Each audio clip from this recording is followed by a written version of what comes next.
అందుకే ఒక్కసారి ఓట్లేసేటప్పుడు ఆలోచన చేయండి. ఇంతమంది బిడ్డలు ఉన్నారు, యువకులు ఉన్నారు, ఇక్కడ ఏమా ఉద్యోగాలు వస్తున్నాయా? పట్టుమని 10 పరిశ్రమలు కూడా రాకపోతే ఉద్యోగాలు ఎలా వస్తాయి? జగన్మోహన్ రెడ్డి గారు ఏం చెప్పారు? సంక్రాంతి వచ్చినప్పుడల్లా జాబ్ క్యాలెండర్ వస్తుందన్నాడా?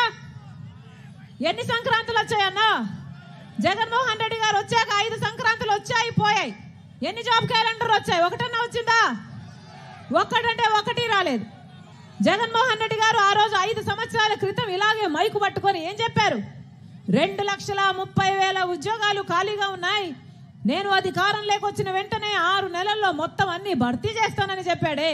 మరేమైంది? ఏమైంది? 5 సంవత్సరాలు గడిచిపోయాయి.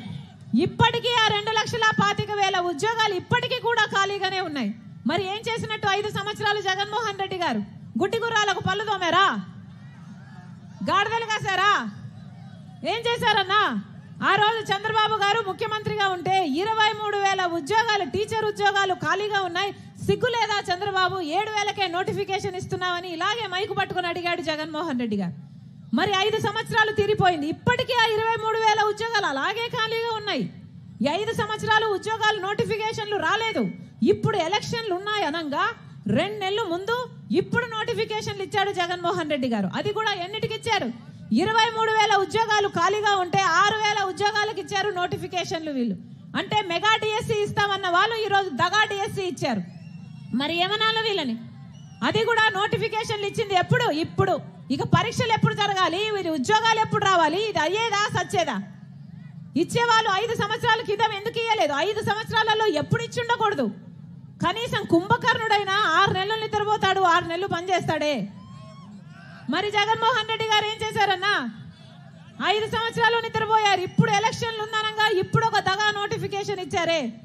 వీళ్ళ నాయకులు, వీళ్ళగా ఓట్లు వేయాల్సింది, వీళ్ళ రాజశేఖర రెడ్డి గారి ఆశయాలను నిలబెట్టేది. ఒక్కసారి ఆలోచన చేయండి. మన రాష్ట్రంలో ఏం జరుగుతుందో ఆలోచన చేయండి. ఏం చెప్పారు? ఇదే జగన్మోహన్ రెడ్డి గారు పూర్తి మద్యపాన నిషేధం చేస్తానని చెప్పాడా లేదా? అయిందా అన్నా? ఇలాగే మైకు పట్టుకొని 5 సంవత్సరాల క్రితం నేను పూర్తి మద్యపాన నిషేధం చెయ్యకపోతే అసలు వచ్చి ఓట్లే అడగను అన్నాడే జగన్మోహన్ రెడ్డి గారు. పూర్తి మద్యపాన నిషేధము నేను మేనిఫెస్టోలో పెట్టాను. మేనిఫెస్టో అంటే నాకు బైబిల్తో సమానము, ఖురాన్తో సమానము, భగవద్గీతతో సమానం అని చెప్పాడే జగన్మోహన్ రెడ్డి గారు. అయిందా అన్నా మద్యపాన నిషేధం? మద్యపాన నిషేధం కాలేదు కదా, ఈరోజు సర్కారే మద్యం అమ్ముతుందన్నా.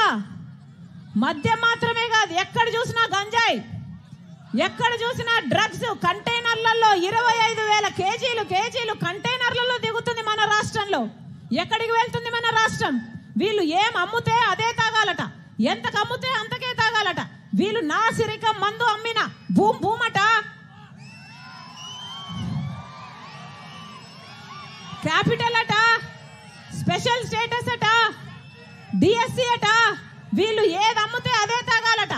ఈ నాసిరకం మందు తాగి మన రాష్ట్రంలో 25% మంది ఎక్కువ చచ్చిపోతున్నారు. లివరు, కిడ్నీలు చెడిపోయి. ఎక్కడుందన్నా హెల్త్ చెకప్ అయినా ఉందా? మన రాష్ట్రంలో ఏం జరుగుతుంది? అది కూడా ఓన్లీ క్యాష్ అట కదా, డిజిటల్ పేమెంట్స్ ఎక్కడా లేవట. ఇది ఎక్కడ పద్ధతి? అంతే. ఎంత అమ్ముతున్నారు? సేల్స్ ట్యాక్స్ ఎంత, స్టేట్ ట్యాక్స్ ఎంత, సెంట్రల్ ట్యాక్స్ ఎంత, ఎక్సైజ్ డ్యూటీ ఎంత? ఒక లెక్క, ఒక పాడు, ఒక పద్ధతి ఏదైనా